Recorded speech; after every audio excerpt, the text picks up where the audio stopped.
I know it's taboo, but we're gonna have to talk toilets to address a problem happening in Iowa City.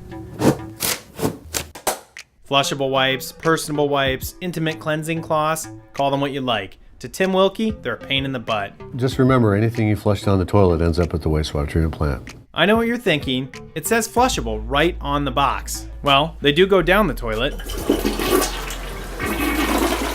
But that's where the trouble begins. Flushable wipes a lot of times are bonded by synthetic agents, typically polyesters. This polyester fiber does not break down in the sewers. These synthetic, plastic-based products don't break down the same way as an organic material, such as toilet paper. Let's head to the lab to learn more. For this experiment, we will put 3 of the leading brands of flushable wipes, as well as toilet paper, into bins of water to see how they disintegrate.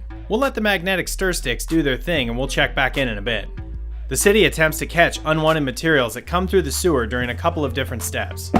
Before we get too far, I should warn viewers that images from here on out may get, well, gross. It's a dirty job. The first line of defense are the 17 lift stations spread out across the city.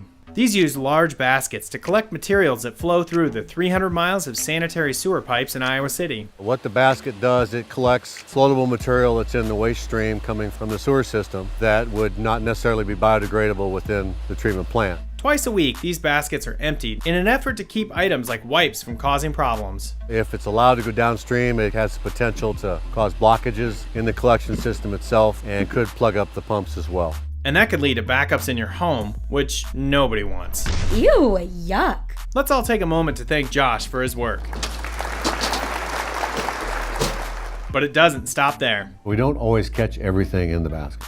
What fails to get gathered at the fill station flows here, the city's wastewater treatment plant. Nearly 10 million gallons of wastewater is processed here each day. The water is run through a screen that is designed to capture the remaining solid materials. Floatable materials gets caught on the screen. Then we have a rake that comes down on a track system, comes down and grabs the material, pulls it up the top, and then dumps it into a hopper. I wonder what the most common material collected is. I'd say the bulk of it is flushable wipes. At this point, you might be saying, so what? That's what the wastewater treatment plant is for. The problem is, you and I are the ones footing the bill.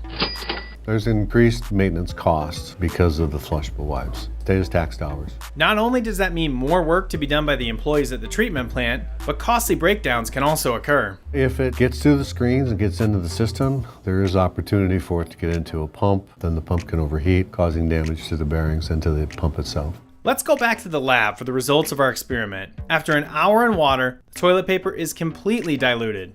The flushable wipes, on the other hand, are either still in big chunks or entirely intact. So remember, just because they go down doesn't mean they break down. They just don't break down as they're advertised. Yeah, you can flush them down the toilet, but they usually end up in a basket, usually end up at the treatment plant, where we end up having to screen them out. So if you can't give up your flushable wipes, toss them in the trash to save us a lot of trouble and tax dollars.